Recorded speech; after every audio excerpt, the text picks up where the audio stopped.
Oh, I'm sideways. You're sideways, bro. We got to get straight for this conversation. Okay. What is that a reflection of? Should we go there? What is Source saying through this right now? Let me see here. Do you have one of those iPhone rigs that like it attaches into the Yeah. nice? Okay. I have a more ghetto setup over here. Yeah, I used to be super ghetto for me, but it worked perfectly. So I kind of embrace the ghetto. It's like, how creative can I get? Ghetto works a lot of the time. Yeah, ghetto fab, I think they call it. Yeah, yeah. I got mine sitting on a box leaning up against my computer. We're Okay, high, nice. we're high tech over here. Yeah, dude, it's like 20 bucks on Amazon. Highly recommend it. Amazon's got everything. Yeah, yeah. Well, welcome everyone. Thanks for joining us. We're going to do part two of our conversation from last week on sacred masculinity. We were just planning on doing a live collab on that topic last week, and the response was so huge that we just went, wow, okay, this is a conversation more people want to have, and so we should facilitate that. So we decided to do a 4-part series for this, and this will be part 2 out of 4.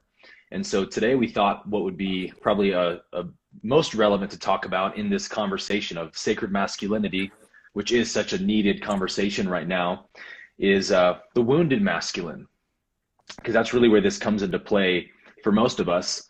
And so we want to talk about, what is the wounded masculine? How does it get wounded? What does it look like when it is wounded? How does the dynamic look? And then how does the wounded masculine heal itself? So Brandon and I are just going to kind of dive into that, and we're going to get into some of your questions at the end as well, which I hope you have those ready because I definitely don't on my end. I got them. I can get them, yeah. Okay, sweet. So so let's go ahead and begin just by saying, what is the wounded masculine, Brandon? How would you define that? I was going to let you kick off that because I've like anticipated your answer and I have something I want to add to it, but I can give you a short version. Sure. And I'd love to actually hear that from you. But to me, the wounded masculine is really no different than any other wounded thing or expression or experience. It just is categorized typically as I am going to control, dominate, or get something from you in order to feel full, in order to feel loved. It could be validation, it could be whatever it may be.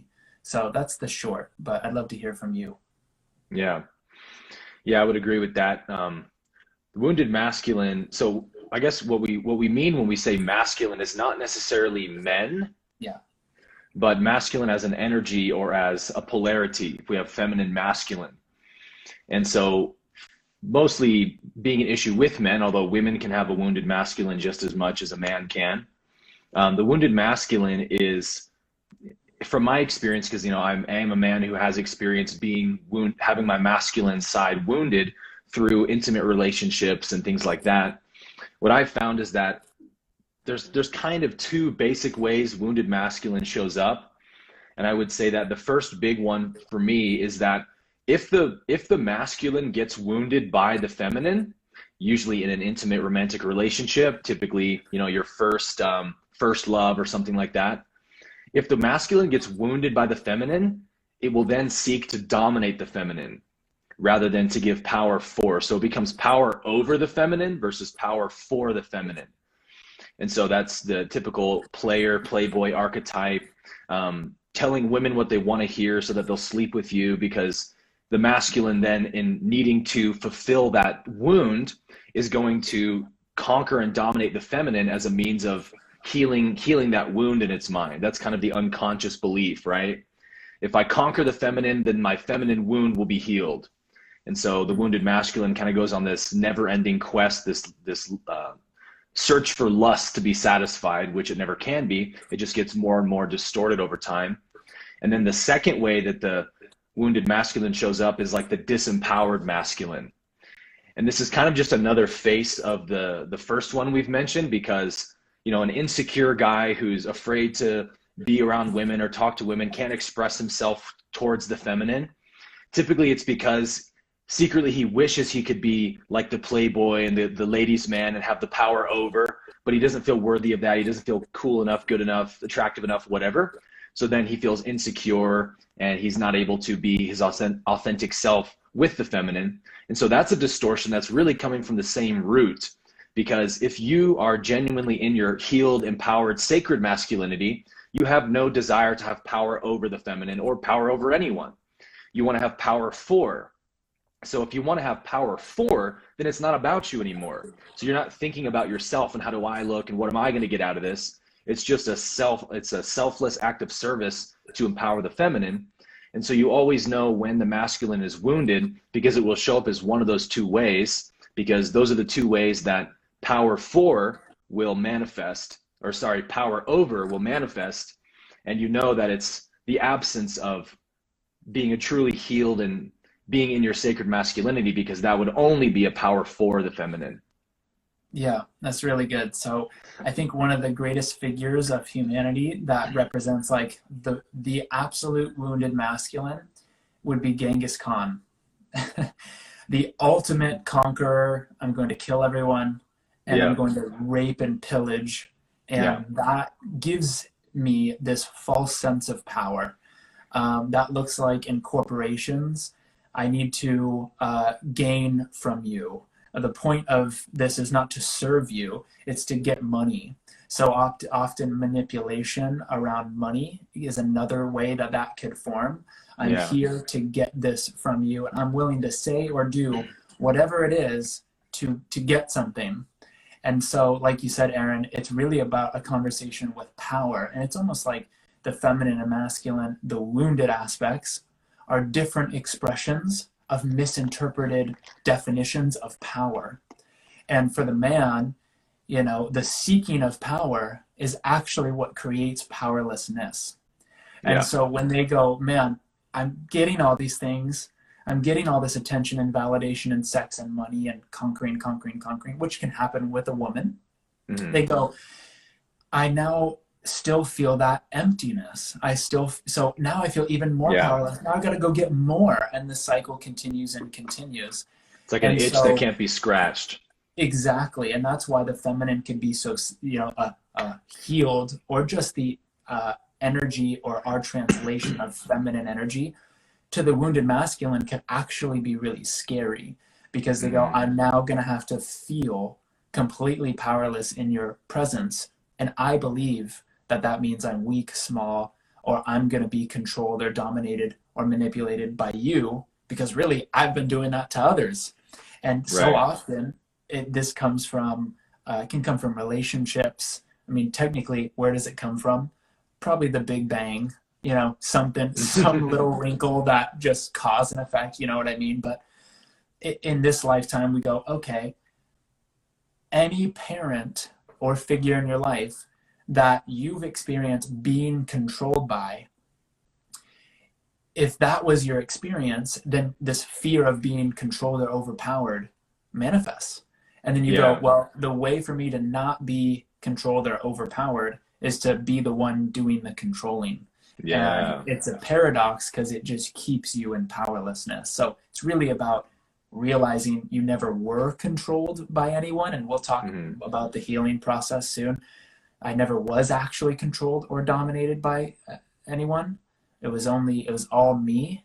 And that actually the most powerful thing is to be honest and to express the truth. So.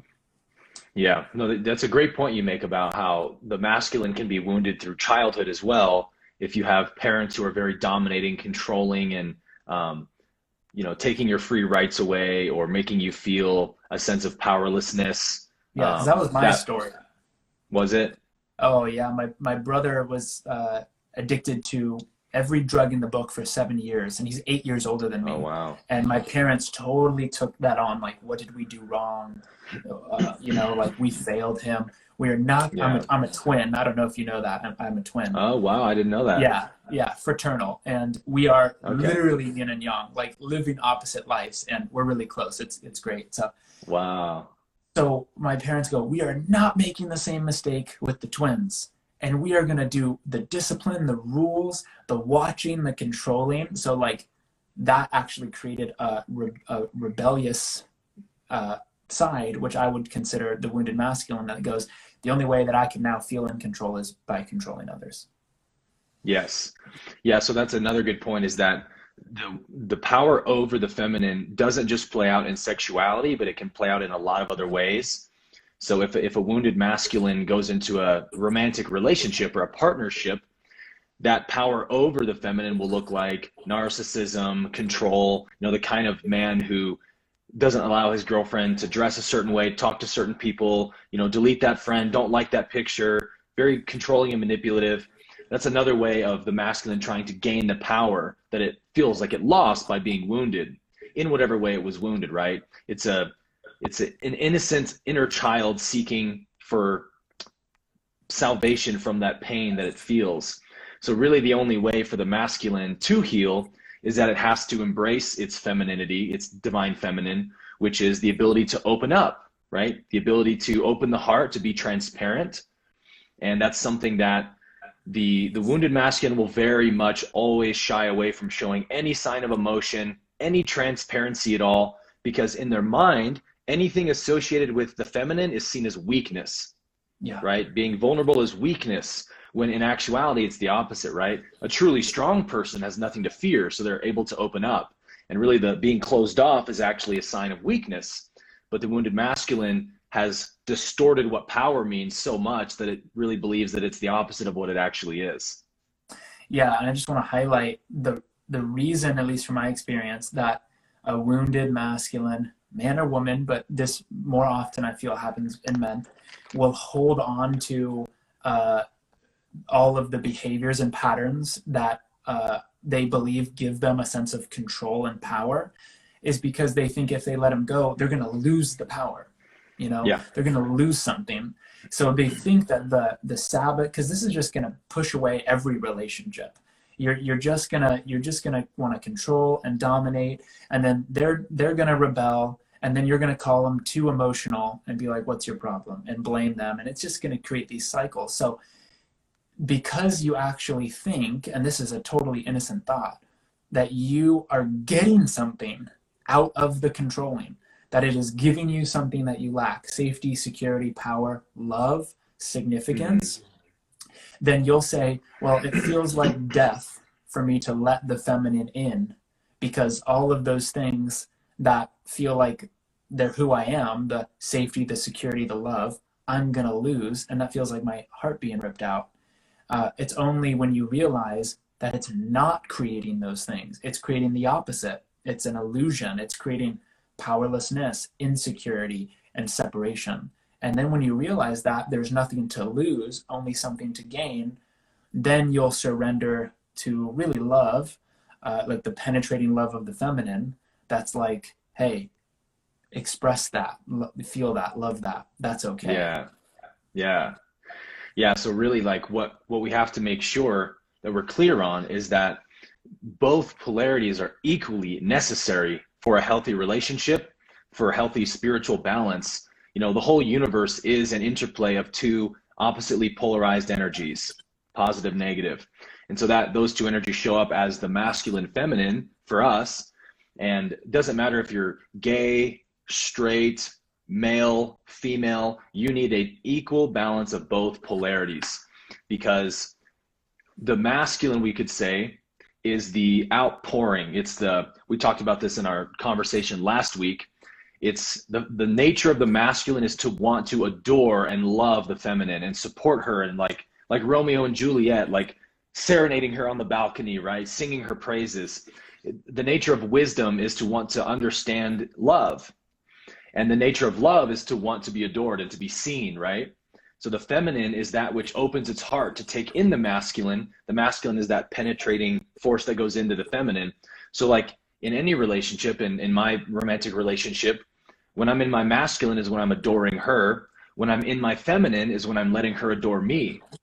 And you see a lot of guys in relationships, they can't handle their girlfriend telling them positive things about them. It makes them feel mushy and weird, So it's like they don't really have any interaction with their girlfriend in that way. And typically they also don't give a lot of verbal affirmation either. But it feels amazing, doesn't it, as an empowered man who's confident in your masculinity, to be open-hearted and surrendered to that and be able to be adored as well as do the adoring. Like, that's such an important point, because she wants to adore you too. She doesn't want to just be worshipped all the time, if she's healthy, of course, and in her balance as well. So you've got to love her by letting her love you. And if you're a masculine, a wounded masculine kind of person, you won't be able to open up like that. And so, 50% of your relationship dynamic has now been cut off. Right. Yeah. And I think you just kind of answered the question of, well, then what's the purpose of a relationship? Is it to be loved by someone? Is it to feel good? Is it to get something? And what you're really saying is it's to balance these inner polarities, which is akin to balancing where I'm in duality, where I'm in separation up to myself, where I'm simply out of balance. And we talked about this on our call. You never need to learn how to be more masculine or be more feminine. Right. You just need to release what's in the way. Just heal. Just heal. And we can jam on that in a little bit, but this just came to me. Like you said, the key to healing the masculine is this feminine energy, is the allowing of the feminine within yourself to be honored and expressed, and vice versa. And another way to put this is for a lot of men, or at least the masculine, it's realizing, and this is true for me, it's realizing I actually want what I thought I didn't want. And what I didn't want was, I don't want to give all of that time. I don't want to spend all of that energy. I don't want to just like fully give myself to this. What if I'm not free? What if I'm not, what if, I get hurt? What if I get controlled? What if it shows me that I'm not enough? So I got to withhold some of that. And I convinced myself I didn't want to give because I would lose something, and so I started to realize eventually, wait a second, the things that the feminine want, you might hear this, men will hear this a lot. I just want to be taken on more dates. I just want to be adored more. I want more romantic stuff. And a lot of men are just like, I don't get it. Or they might want that, but it's so clouded in confusion where they go, man, if I really did that, what about my business? What about all these other things that I need to get and conquer and secure and whatever? So it was once I actually realized that virtually, not all of it, but virtually everything that she wanted from me, I actually wanted to give. And that was a huge breakthrough. It was like, oh man, I feel like there's all this neediness, there's all this demand. And when I finally felt the weight I was carrying around that and let it go, it was like, wow, I actually want to do those things. I actually feel better about myself when I am giving to you. Yes. You're just nailing it, dude, because this is, I think, good for the women listening to really hear this, especially coming from men.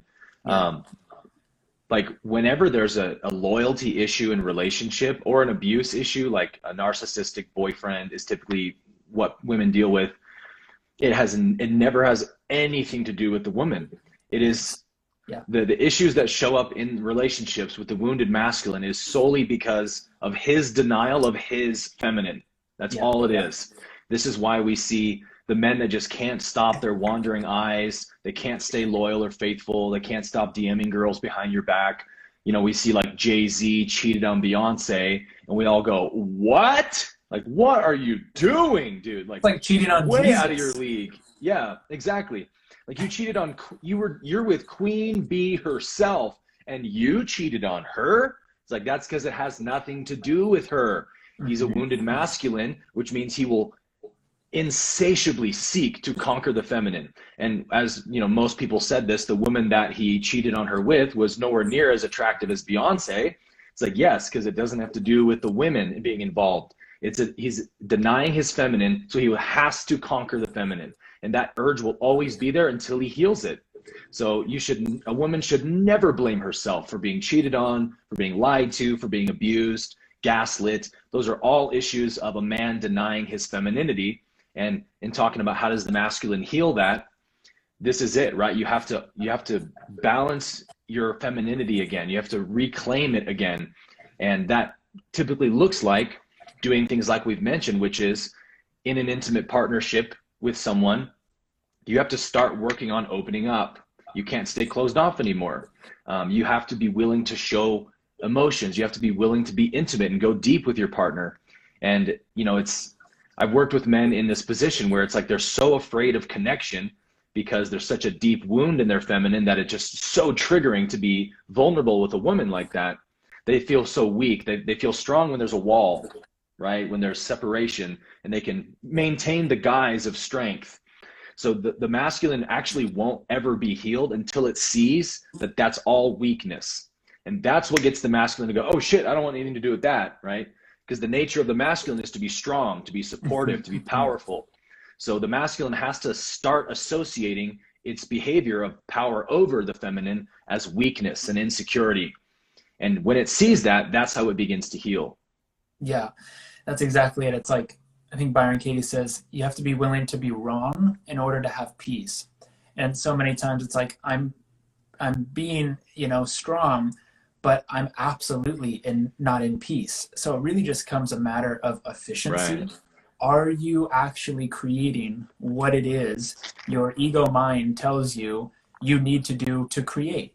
It's like, oh, your ego goes, to be powerful, do this and that. Does it actually work? How's that going for you? Like, you can, by just watching this, go, it doesn't work. I don't need to play it out for another 10 years. I now have a foresight. I can now see the future. And that's not what I prefer. And what I realized, and we said this when we were talking on our call, Aaron, was anytime I'm triggered by my partner, I know that that's the most important thing in my life right now. And I know that they're right about whatever they're saying. And that almost 99% of the time, they're right. Because, you know, reality is such as they're going to reflect back to me my own mind.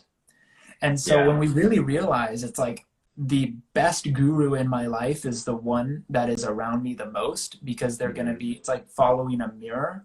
And the purpose of this relationship is my own self-realization, then I'm going, please trigger me. Yes. You know, please bring anything up that is going to keep me from loving you. Because when you love a baby and you love a dog, how do you feel about yourself? You're just, that's what power is. You go, I feel good. I feel happy. I feel grounded. There's no concept of past or future. You're just like in the rapture of the moment. Yeah. You know, it's like a state of grace. And so why do I end up devoting myself to this path? Because I love myself more when I'm doing that, when I'm loving you. It becomes this like divinely selfish thing, but it has to include you. Yes. Yeah, the masculine will feel powerful in a healed sense when it's giving power for feminine, in the same way that it feels a pseudo sense of empowerment for its false sense of self when it's power over the feminine. So in either case, it is looking to get power through its interaction with the feminine. So this is another good point we can get into, Brandon, that we talked about yesterday. Specialness versus love. Yeah. And the way that shows up. We're telepathic here.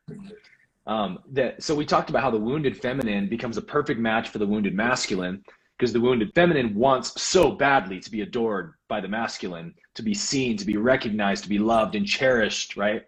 And so if the feminine gets wounded, it will allow the disempowered wounded masculine to control and dominate it, right? It'll take the abuse, it'll listen to it'll follow all the rules and restrictions being given. And so both partners in those kinds of relationships, that's where we're really just looking for specialness and not love, because love is selfless, right? It thinks nothing of itself. It's all about the other. So the masculine is looking to feel special by saying, make me the only guy in your existence. Like, I don't want to see you look at another guy, like another comment or Instagram thing, or go to have any guy friends. It's like they want to push out all other masculine in their girlfriend's life, because that makes them feel less special if she has guy friends or guy acquaintances or something like that. And then the wounded feminine, of course, will do the same thing with the masculine. And so really what is to be recognized here is that we're just seeking to make each other feel special and put this little crusty Band-Aid over this open gunshot wound, right? It's like what we're seeking isn't actually going to heal us, even if we get it, right? What we're really looking for is love. But until you see that, you just have to keep looking for specialness. Yeah, and it's like, why is this Band-Aid crusty? Where did that come from? Why didn't I pick a clean Yeah. one? Anyway, Why not just a regular Band-Aid?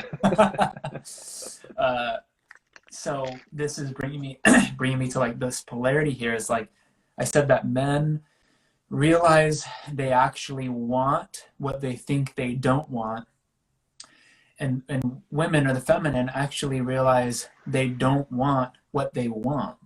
And that doesn't keep them from having like a desire or preference, but they go, man, I really want to be adorned by you. And you look at that and you go, well, what if I could push a button on you and you had no emotions all of a sudden? Would you want that anymore? You go, well, no, I wouldn't really want anything.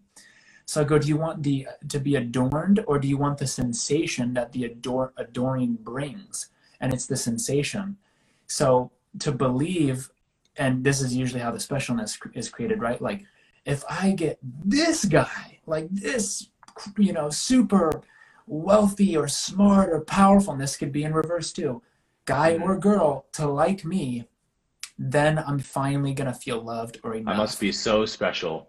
Yeah, I'm so special. And, what's in our society? Oh, you're my special little girl from dad. You're my little prince. You're the most special in the world. It's like, yeah, if people don't treat me like that, they must not love me. And then we have to ask the question, well, what's love?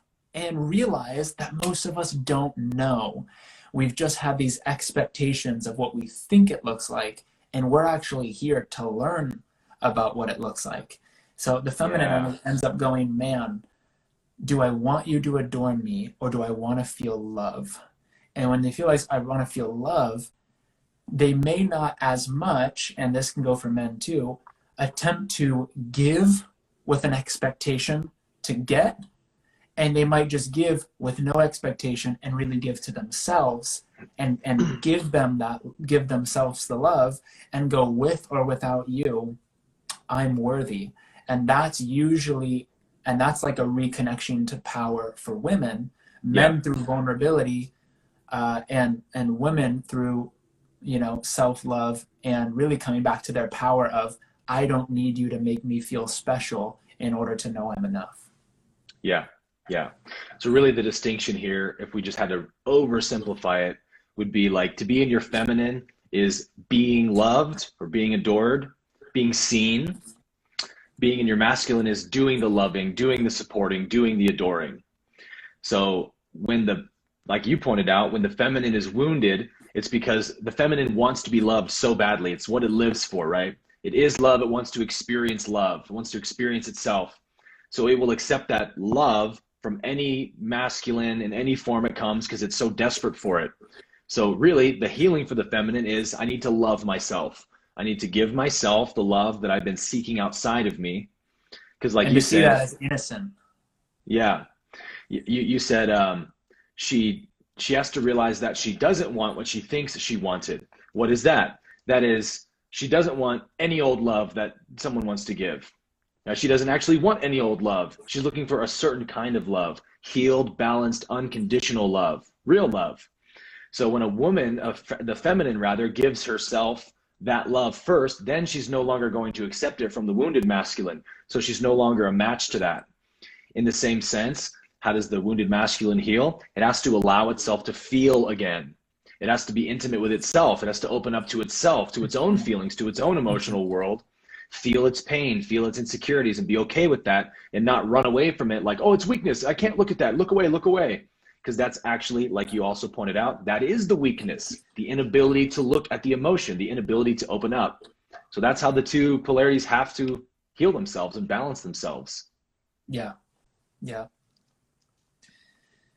Epic. So this is so good. I'm just looking at our little outline here. I think we've covered a good amount of how the wounded masculine is wounded, redefining power. I think we've touched on, codependency and specialness is really the same thing. Codependency is, I need something from you in order to feel good about me. And that means that you have something I don't. And there's something, special about you that if I get, then I'll be special as well. And so, like you said, Aaron, it's like we have to be willing to give up the specialness by realizing we're actually giving nothing up. We're actually letting everything in that we've been keeping away from us. And it's the pursuit itself that has been making us feel homeless and empty. And so we go, wow, who would I be if I didn't need anything from you, or really anything at all, just in this moment, to be loved, to be okay. And good thing about this moment, it's every moment, you know? So, and I think we'll talk about this in future videos, but that's what the Course calls a holy relationship. And we're not designed, at least most of us, to just jump to a holy relationship and go, oh, we're Jesus and Mary now, great. It's an oscillation, it's a process. Yes. So like what really matters is that you're in a partnership with somebody who acknowledges that as well and is on that journey with you. Yeah. You don't need a perfect person who's healed everything and has no karma left or something, but you do need someone who acknowledges, hey, we're on a journey to heal ourselves, become more like God, so we can use this relationship as a means for that, which means you're now my guru. Yeah. Whatever you trigger in me, I no longer say, hey, don't do that. When you say that, it makes me feel this way, because that's just prolonging what that void is. You need to look inside yourself and say, why does that hurt me so much? What am I not seeing in myself that she's triggering in me or he's triggering in me? Yeah. And I think another big point about how these two polarities show up in an unbalanced way is like what I've seen the most of in relationships is typically that if the very disempowered masculine won't be able to give his girlfriend or wife or spouse or whoever the love that she wants. So because he's not in his truly empowered masculine, she has to pick up the slack. And so the women end up playing both polarities. They do the adoring and being adored, but they never get that in return. And eventually, because whoever's missing whichever polarity, the other will have to seek to balance it, or the relationship will end. Until a real balance has been achieved, it'll always be seeking towards that balance. So eventually the feminine will get so burnt out, like I've given so much to him, I've done everything for him, he gives me nothing, he does nothing for me. He's not there supporting her, giving her power for, so she eventually her gas tank is empty, right? So that's just another way that imbalance shows up and, you know, kills a relationship. Yeah, and then how many times does that lead to, well, I'm not going to get into another relationship until I find a person who's going to give me those things. And then that one condition where it's totally like this deeper yearning, that one condition actually pushes away relationships where you might have to, if you don't inquire, if you don't heal from that, you might have to attract another relationship of someone not giving, to stop and go, why would I agree to a relationship that is not my preference? That is not, you know, because I must be perpetuating this somehow. I think we have this for tomorrow, but we're basically going to talk about how every relationship is a reflection of your mind, of your consciousness, of where you're at. If I'm in a toxic relationship, I have a toxic belief system. I have a toxic thoughts that I haven't inquired into. So it's this equal and opposite thing of, well, I just got to keep giving, I got to keep giving and hope this person gives to me. Meanwhile, the reality is it's not happening. So you start to become in love with a future and not the person. You go, well, I'm working towards this thing. And so now you have, you know, a man who's afraid to give because he thinks he's going to lose something. That's called being delusional. And then a woman going, I think you're going to give me and serve me at some point, even though you're not. And that's delusional. And it's all innocent. It's just what we do to finally go, man, maybe I need to question my mind. And when that integrates, well, then someone has to show up that's representative of that new me, that new identity. Yes, so true. And I think that's, you know, if we get into one more big area that this shows up in relationships, is like it's so common to see men that are emotionally unavailable, right? And as we've touched on in this conversation, it's because it's just a denial of their own feminine. So this shows up, you know, as you know, I don't want to be like, I don't want to say this in a way that comes off as critical or offensive, but another way that the wounded masculine shows up is that it becomes a very what's the word I'm looking for? the masculine will be, over time, will become less and less masculine to the feminine, and she'll lose attraction to it because there's no polarity happening anymore. So the more disempowered a man is, when he's not in his power, he loses his attractive capacity towards the feminine.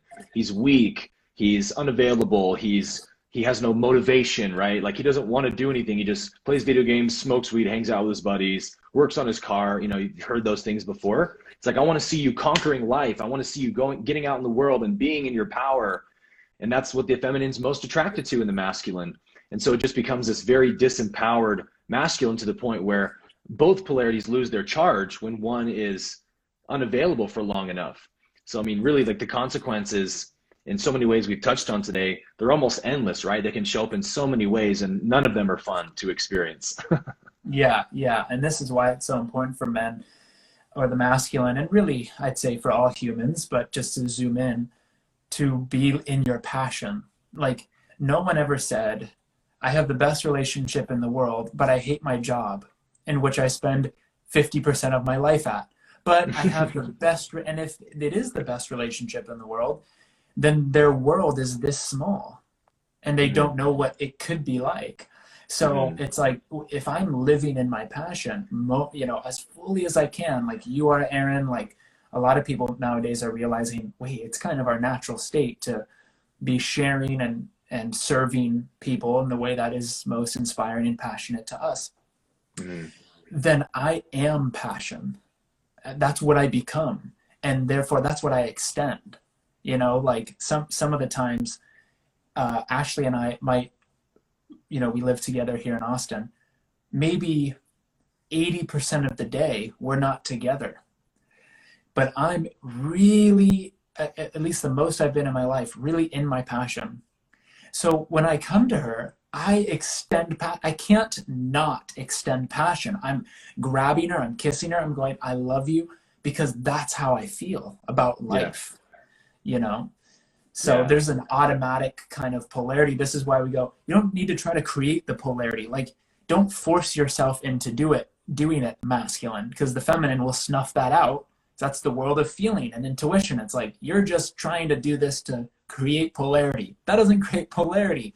Right. It's like, it has to be this authentic, natural expression, and it's effortless when there's nothing impeding it, when there are not thoughts of, what could this lead to? What does this mean? What will I lose? Will I get hurt? And so again, like we said in the beginning of the video, the key to finding balance in the polarities is the healing. Often we use inquiry to detach from what we believe is true, or what we think we know that just ain't so. And it's those things. I know this is going to happen. I really want to avoid that. That's what, like, you could say, like, bends the light of balance into the imbalanced dual polarities. Yeah, you so touched on it, man. Like, you've got to have, it translates to your whole life, not just your intimate relationships, because life really is a game of desire and surrender, surrender. You've got to have both. And so if the masculine needs to be able to desire the feminine and express that desire in a healthy way, and it also has to surrender to the feminine's love, and then there's balance. And there's nothing more attractive to, at least to a healed, balanced feminine, there's nothing more attractive than a man who's equally in his masculine and in his feminine, because he can desire her, he can support her, he can show up for her, and he can open up to her, be vulnerable with her, and go deep with her and be intimate, right? That shows strength on both ends. So a healed woman will notice the strength, a healed feminine, I keep saying that, will notice that strength showing up in both ways. And so typically, if a man's not in that, he doesn't have that surrender, then he can't listen to her, right? He's not able to really listen to her when she says things and pours her heart to him, opens up her heart to him. He can't really pay attention because he doesn't actually care. He's in the relationship for himself, to feel special, to feel validated, to heal that wound. And so these kinds of men typically can't even listen to their spouse or their girlfriend or their partner. And again, this goes exactly the same way for homosexual relationships as heterosexual relationships. Yeah. Typically in a homosexual relationship, one plays more of the masculine, one plays more of the feminine. But even in that dynamic, you got to have an equal balance. It's just the nature of relationship in general, right? So I think, to put a bow tie on this, maybe like the driving point here that we could deliver with this conversation is, I hear this all the time. I see this all the time from women who say, I keep attracting toxic men. Why do I keep attracting toxic Right. men? And then I see men saying kind of the same thing on the opposite end. I keep attracting women that are emotionally abusive. They have so Needy. much, yeah, they're clingy or something like that. On either end of the spectrum, it's like you have to understand you're attracting that person, that type of person, because you're a match to them. That's the bottom line. When you're not a match to them, that energy will repel you. It will repulse you. You won't even be able to be around it anymore. Yeah. And this is the nature of love, right? Is like when a parent loves their child, they want to give their child the absolute best. That's the nature of love. It's like, you're the whole universe to me. Like, I want the absolute best for you. So when you love yourself, truly, you want the best for yourself. And in the same way that a parent wouldn't settle for their child having, you know, second, third rate treatment or something, they're going to fight for the best treatment for their child. And if their child gets in an abusive relationship, what does the parent do? Leave that loser, get out of this relationship. He doesn't care about you. He's toxic. She's toxic. So it's like when you love yourself, you give yourself the same treatment. You don't put up with that stuff anymore. You don't put up with the abuse, the lying, the disloyalty. So if you're putting up with it, there's a wound in you that's a match to it. And that's something that only experience and life can teach us. Life taught me that lesson through, you know, what my path was in the wounded masculine was more of the disempowered masculine role. I needed a relationship to feel special. And because I needed that so bad, I kept attracting very emotionally damaged women who had lots and lots of baggage, abuse in their past that kept coming up and being triggered and surfacing in the relationship. And then that would always be translated to some kind of verbal or emotional abuse towards me. And I would just sort of take it because, you know, you're the source of my specialness and love, so I can't afford to leave you. And eventually that hurt me so bad to take that kind of abuse. And I would say, why do you say that to me? I'm so good to you. I don't deserve that. And it's like, then stop taking it, right? Then stop putting up with it, because you're basically showing her you do think you deserve it. You do think you're worthy of that treatment if you're putting up with it. So no matter what way you slice it, as soon as you heal that wound in yourself, you're no longer a match to it. And I'm telling you what, like, you'll be on a first date with somebody. You're sitting across the table. You've only known this person for 30 seconds, and you can already feel their energy. You're like, nah, this is a disempowered masculine or disempowered feminine. You see it coming out in the conversation, and you already detect, I know where this road leads. It's not for me. It's not in alignment for me anymore. I want somebody who's healed and whole, who can meet me on the level of depth that I'm ready to be seen at. Yeah, that's so good, Aaron. It's like I can't help but sometimes throughout this conversation laugh, because I'm laughing at my own mind as I've had all those same thoughts. And Yeah. when you actually like can look at them and see how ridiculous they are, you just go, oh man, like Why did I believe ever put up believe with that? Yeah. Yeah, but that's like the healing. Like I can laugh at it now. I'm not judging it, you know. But Yes. just to put a quick bow on your bow, and I want to tell a quick story that maybe we can get to some questions. Was Yeah. what I heard from you is when a man realizes it's in his best interest to be vulnerable, then he will balance. Yeah. Start to balance. When a woman realizes it's in her best interest to not depend on the adoring to love themselves, they will start balancing. Huge point, dude. Right. So That's an amazing point. I want to leave that there. And then just this quick story. How funny is it? Like last time we got on, I told you a story of something happened that last month that was super relevant. This happened 2 nights ago. Ashley and I were talking about like vegan food, and it, you know, the substance of the conversation didn't really matter, but we had a disagreement, and I had this urge to be right. So I'm logicking, you know, I need to be right, you're wrong, and I want you to admit that I'm right so I feel good. And it was like I just wasn't questioning my mind. I wasn't stopping. I was totally playing into this like wounded expression. And then I come to a place where I realize what's happening, and I'm like, here it is. I don't want what I want. What I thought I wanted was her to agree with me. I stopped in that moment. What am I wanting? What am I wanting? What do I think I need? I think I need her to validate me. I think I need her to agree. Is it true? You know, and then it was like the turnaround came in. I think I need to agree with myself and agree with her that she disagrees. And so the next morning I came to her and I just told her that honestly, I wanted you to believe me. I wanted you to acknowledge that I was right, because I had this belief that I didn't question in the moment that said that would make me feel like you respect me. And I know that that's not true. And I'm sorry. So that was the first part. That was like the opening part. And I could just watch her just like start tearing up, And then it was, I realized that I didn't want her to acknowledge me, that I actually wanted to acknowledge her point of view. And I just wanted to accept my own point of view. And so I expressed that, and that was it. That was it. It was like, great, now we're clear. I love you. Let's move on. Yeah. So it's kind of like when you start to become aware of these things, they may you had to open up. Yeah, I had to open up.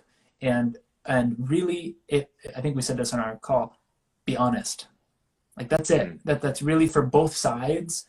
Once we know kind of the truth, like, these calls are great because they can give a reflection of like, this is what this can look like, and that looks like, this is what you think you want, but you don't. And you can start seeing that and it makes sense to you. Then when it comes up, you can actually ask the questions and reach a new level of honesty within yourself.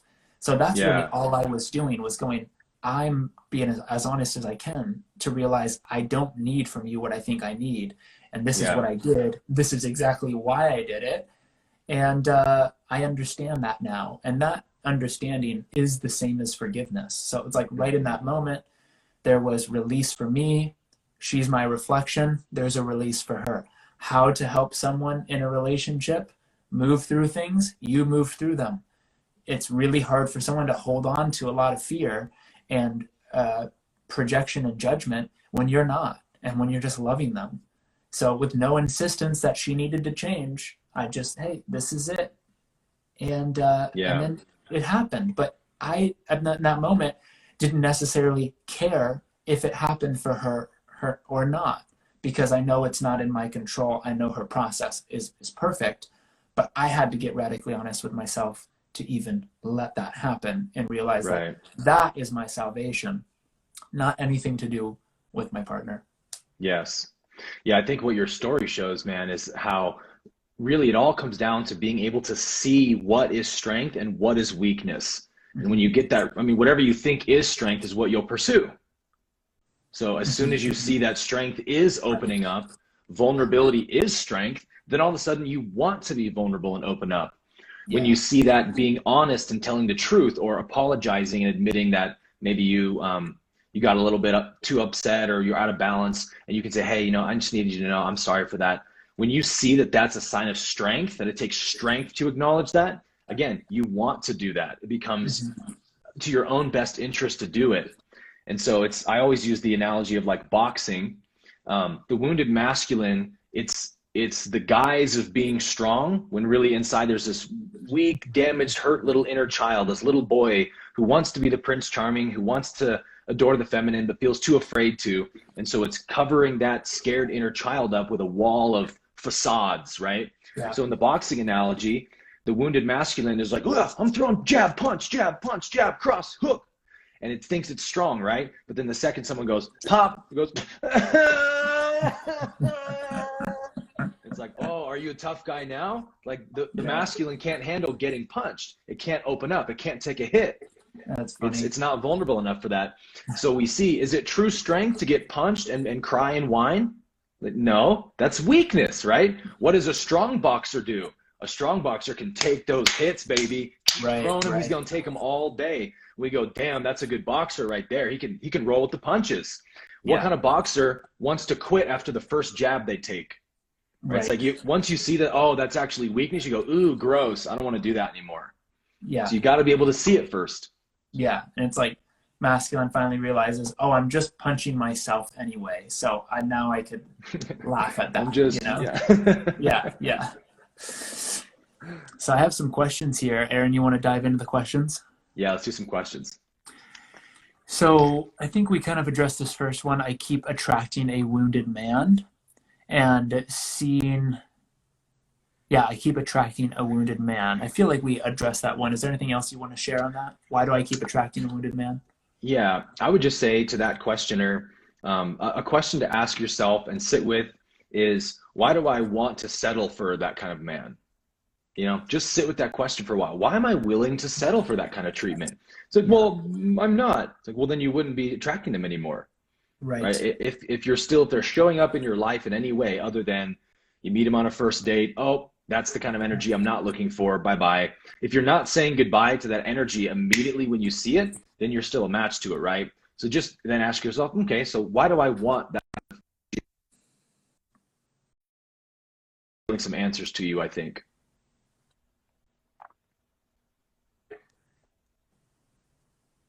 Oh, are you back? Was that on my end or yours? Did I don't know. It didn't look like I cut out. Cut up for a little bit for me. Maybe it got recorded. I don't know, but I got most of it. Yeah. Cool. Yeah, no, that's exactly it. It's like the moment I am in judgment of a toxic partner, I become that toxic partner.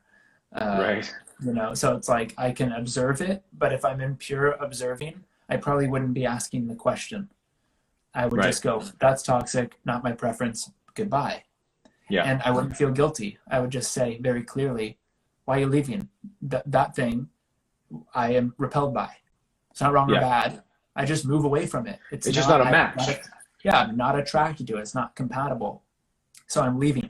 It's not a long thought process. It's not, I got it, the weight of the world's on my shoulders and I'm going to lose something if I leave. That's how you know you're in a trigger and in a pattern and believing something that's not true. And I told Ashley this from the beginning of our relationship. I said, I can't tell you if our relationship is going to last our entire lifetime. I would be lying if I could tell you I can predict the future.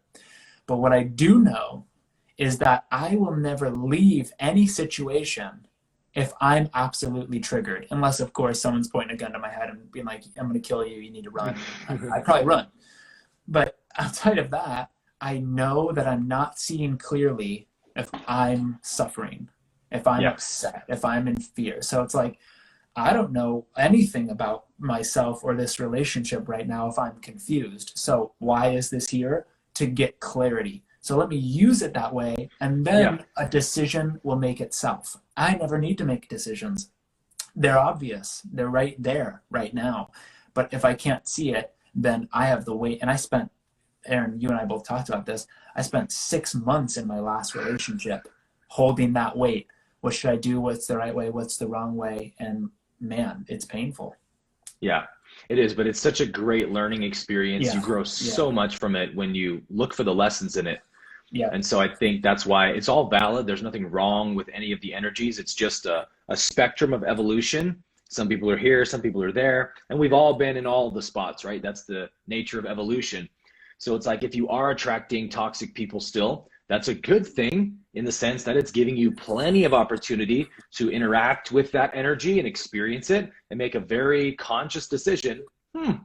Tried that out. Do I really like that? Do I really want that? Is that really a match for me? And then you can start answering the question honestly. And that's when the magic happens. Like we've talked about, that's when you pick up on that energy the second it comes your way and you're like, ugh, had plenty of that. No, thanks. I'm willing to wait for the best because I know that's what I deserve because I love myself. Yeah. Yeah. So it's like toxic relationship is good because it's here for me to free myself from the beliefs of that create suffering. Yeah. You know, that's what all negative things are here for. So I have another question right here, Aaron, that I just kind of want to riff on. I think it's really good. It says, is one partner, and I have a couple more over here, but is one partner being more aligned with their own journey than the other partner and essentially holding space for them ever a good place to be? So my first thought, I'd love to hear your thoughts, is in this statement, more aligned with their own journey than the other partner. Mm-hmm. I would question that thought and go, can you absolutely know that you are more aligned with your journey than they are? Yeah. Because what does that mean? They're upset more. They're confused, right? Well, maybe that's exactly where they need to be on their journey, you know? And since they're your projection, if you have a thought that says, you're not as aligned as you could be, that's what you're going to get back. Proof and evidence that they're not aligned. You will create and find the evidence. So it's like, who would you be in the relationship if you couldn't believe that they were not aligned or where they're supposed to be? And you might go, Yeah. God, be a little more unconditional. Well, it's like, how can you expect to get that back if you're not giving that? So Yeah. Yeah, it's so true, man. It's amazing to me the way the universe will deliver us lessons in accordance to how we need them and how we're growing in our own understanding. It's like if I look back at my relationship history, it's like every problem in each relationship got more and more complex. Like initially it was just straight up emotional abuse, totally unjustified, totally one-sided. And I stayed in that for 6 to 8 months before I finally left. And then it's, each one gets more intricate until in my previous long-term relationship, I was with somebody who was extremely spiritually knowledgeable and could talk the talk with the best of them. And so any time that I would express where I thought there was an imbalance, she was really good at excusing it away with spiritual language. And I would say, well, obviously she's self-aware because she can talk about it like this. So that's all I need to know is that she's aware of it and we're good here. Well, the issue was lying. She kept lying to me and I kept catching her lying. When I would confront her, she would deny, and then I would show her the evidence, and then she would finally admit that she lied. And this happened over and over and over and over and over. And she would always, well, it's because of my past association with my trauma, with my abandonment wound with my father. And, oh, okay, that makes sense. And it was like a weird way of sort of gaslighting. And I got to this point where I eventually was like, okay, so I'm the problem because I'm willing to tolerate being lied to. And it's like the map is not the territory, right? Because somebody knows the right answers doesn't mean they're actually living it. Doesn't mean they've embodied it yet. So this is where this question for me gets a little bit nuanced because it's not always such an easy thing. It's like life will deliver you complex situations where you're maybe stuck in a marriage with somebody who's kind of on that fence where they give lip service to truth, but they're really not living it. And they're not living it, but they're really good at talking about it. So you're in this position of like, well, they say they want to grow, they acknowledge their issues, but I'm not seeing any change. And so for me, what I've learned through my experience, and it's just my experience, I can't speak this for anyone, but for me, the truth has become, until I see it being lived, it isn't real. And so that's my barometer now. Is this person living it? Are they showing up to say sorry? Are they acknowledging when they make mistakes? Or are they explaining it away with good language like a narcissist does, right? That's the classic narcissist trait, is that they're really good at justifying their behavior because they're really good at explaining it away. And that's not love, and that's not surrender. That's not being open to your partner. That's being closed off to your partner. So it's not a match. So it's always about what you want. But in those situations, you have to know that like healing takes time. It's not always a quick journey for people. And you can only really know that when you've done work on yourself. And when you've healed yourself, spent years and years gaining self-awareness, overcoming insecurities, and you see, oh, wow, it took me 5 years to get over that trauma. Maybe this person who's got a lot of trauma in their past, maybe they're not going to heal in the next 6 months. Then the question is, would I be willing to stay in this relationship and keep receiving this kind of treatment for another 5 years? Because you can't expect that they're going to heal. You just can't. You have to be realistic. People are on a journey, right? Is it possible they could have some crazy spiritual awakening and be a different person? Yes, that's always possible. Is it likely? No, that's very rare that that happens. So you have to be honest with yourself about those things. Say, do I think that my partner's in the position where they're truly living the journey, right? Walking the walk, trying to heal. If big time yes, okay, that's the first answer you need. That's awesome. Second question is, what are the issues surfacing in the relationship? Because if it's severe abuse, whether verbal, physical, whatever, then the second question is, okay, they are working on their issues. I see that, but I can't expect an overnight change. So am I willing to be around this energy for another 2, 3, 4, 5 years as they continue healing it? And I think when you can answer those two questions honestly, and that's going to be unique to everyone, then you can have a real solid answer in your heart you feel good about of, I think this relationship's not a match for me. And there's nothing wrong with that. We have to get over the specialness of like, well, this is my one person. No, they're not your one and only person. People come into our lives, they teach us lessons, and then they leave a lot of times. And that's beautiful. You can love that. You can honor that and say, thank you for the lessons you taught me. I love you. I wish you all the best. You and I are one. There's no loss in love. But this is just not a match for me. I'm up here on my journey. You're down here. That's equally valid. It just means we're not a match. Totally, Aaron. Yeah, you were just channeling right there. That was epic. Yeah. Can you see I was talking from experience there? Totally. Yeah, totally. Yeah, a little fire. And just what you said, it's like actually that leaving sometimes is the most loving thing to do. Absolutely. Yes. You know, and so many times, and for them, yeah, because then you're going, I'm willing to be someone I'm not to stay into this relationship. So they're not even in a relationship with you. They're in a relationship with a projected version of you. Who they want you to be. Yeah, who they want you to be. And so, of course, there's no intimacy. Of course, there's not a feeling of connection. So where you feel deprived, you know, often will be reflected in where they're feeling deprived. So leaving that and being yourself and then feeling full will also invite them to feel full as well. Yeah. Aman said something here I think is really great. Said, in a sense, the problem was in the question, because that's what we were responding to. And Aman, this is what I, you know, and in the courses that I do and facilitate, we use the reporting method from Byron Katie that just like you tell someone your thoughts and you own them, and then you tell them that it's not true. And then you open up, you ask them for support. So Aman, just as an example, what you could do in your relationship is go, hey, partner, I have this, sounds like I'm in a Western film. Hey, partner. Howdy, partner.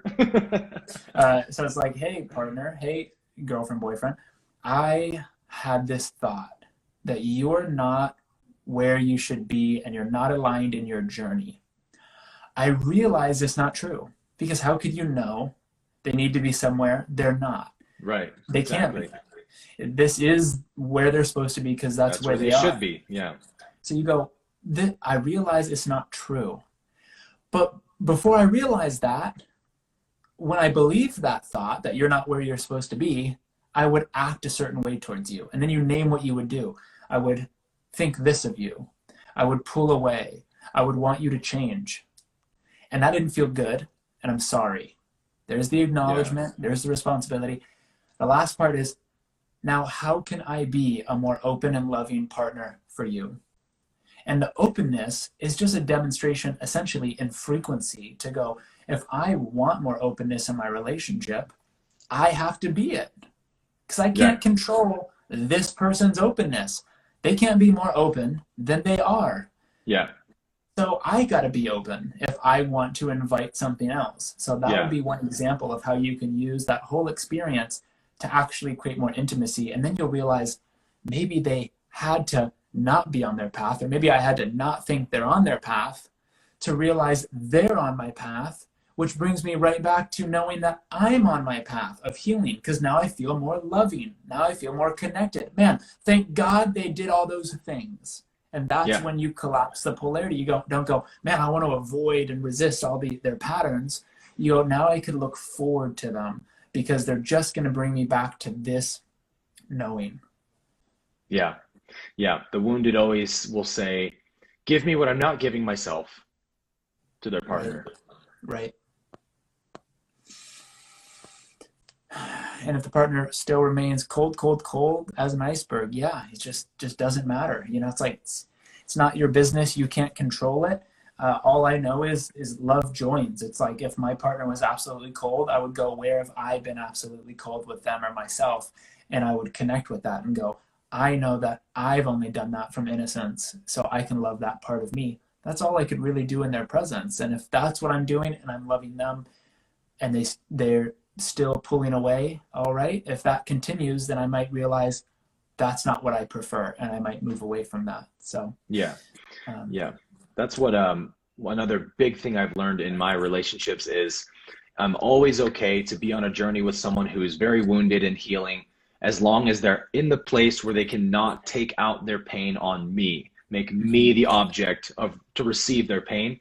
Because only for the simple reason that if they're doing that, if they're making you their punching bag, it just means they aren't ready for a conscious, loving, intimate partnership. It's a giant red flag waving across the sunset for you to know this person is not ready to truly give and receive love. So that's when you know it's not a match for you. So it's important, though, to be able to be in a relationship knowing that healing is like this. We go through the polarities, positive, negative, positive, negative. And until we transcend polarity and achieve liberation, we can be at a constant homeostasis, right? Until that point, you better expect there's going to be ups and downs on the journey.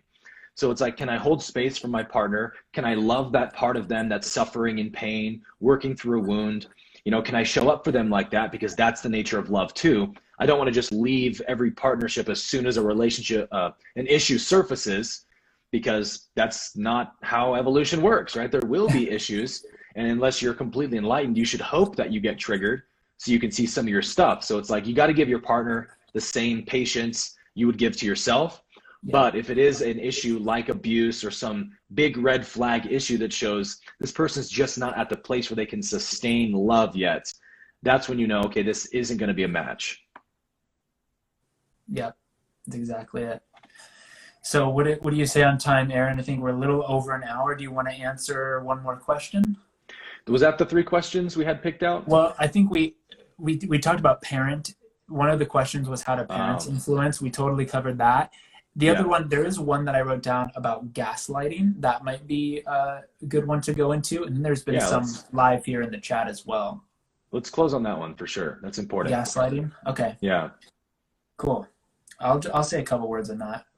What was the question exactly? Just how to respond to gaslighting, or what do you do if your partner is gaslighting? Yeah. So gaslighting would definitely be a wounded masculine manifestation, right? Mm-hmm. Yeah. And it's really, I love all these words in spiritual communities. It's like we're all talking about the same thing, but we can call it bypassing. We can call it spiritual bypassing. We can call it gaslighting. Really at the core of it, it's I'm avoiding something that I'm not being honest about, and I'm projecting it. You know, I'm not wanting to take responsibility. Yeah. And I might project it on, or I might justify it. I might rationalize it. All of these things are tricks of ego, where there is justifying, well, I had to do that because of this. Where there is blame, I did this because of you. Where there is projection, you know, you're the reason I'm mad. It's your fault. You need to change for me to change. These are all places, or these are all techniques of the ego to keep you confused. So if someone's gaslighting, how do you know they're gaslighting? All that really means is they are not taking responsibility for their experience of life.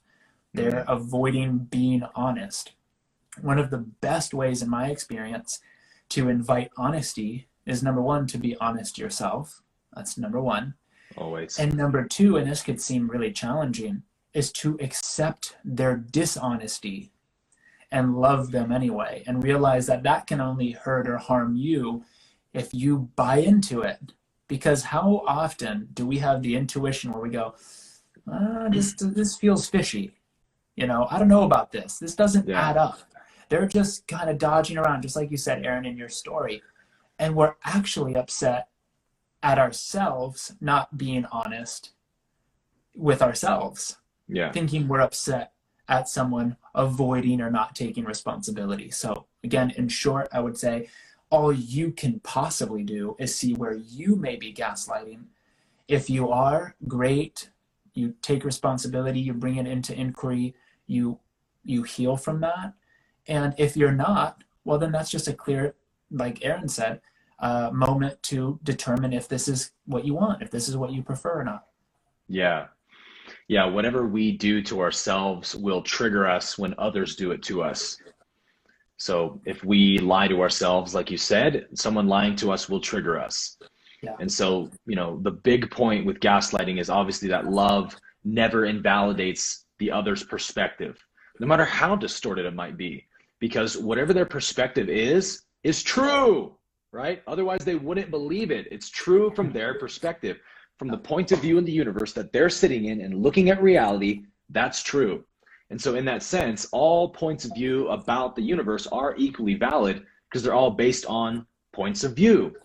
So the only one point of view that's universal is love, which extinguishes all the singular separate points of view, right? So you have to be able to give love to someone who's trapped in a perspective like that.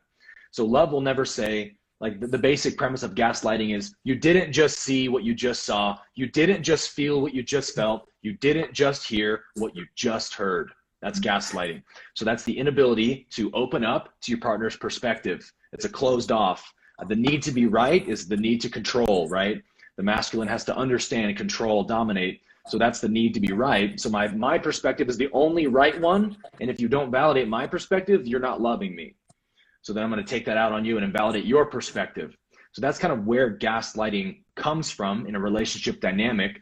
And as you've pointed out, Brandon, so far, you can't change your partner's behavior. You can't expect them to be where they're not. So if you make that available to them and say, hey, I see that you are not validating my opinion. It hurts me when you do that. Are you able to hold space for me to feel and think what I feel, and we can talk about it? And of course, they'll probably say yes, of course. But then watch for that to show up again. Are they still a slave to that habit of invalidating the way you feel? And if they are, then it just might not be a match for you. Yeah, totally. Totally. All right. Well, it's 12:16. Any final thoughts? We're doing the 3rd tomorrow. Is that right? I have to look at my calendar. I don't think it's tomorrow. I think it's this weekend. I think it's in my phone here. I think. Okay. I thought I heard you say tomorrow. Monday. I was like, oh. No. I think it's Monday. Okay. Actually. Yeah. And then we'll post it on our story for sure. Yeah, we'll let you guys know. Yeah, make sure you tune in, and please, we'll put up another question box on our stories. Please submit more questions. We're totally in the flow, so this is being created, just co-created with you guys. So questions that you guys have, where you guys are like, oh, I need, what about this? What about that? That's a gold for us. So you can message us, you can wait for the question box, but send us those questions. We have 2 more videos, and really grateful for you guys showing up and being so generous and loving and engaging. Really awesome. Yeah, I'll be posting this video on my YouTube channel again. It'll be saved on our live as well if you want to watch this back. Our next conversation will be on what does the sacred masculine look like?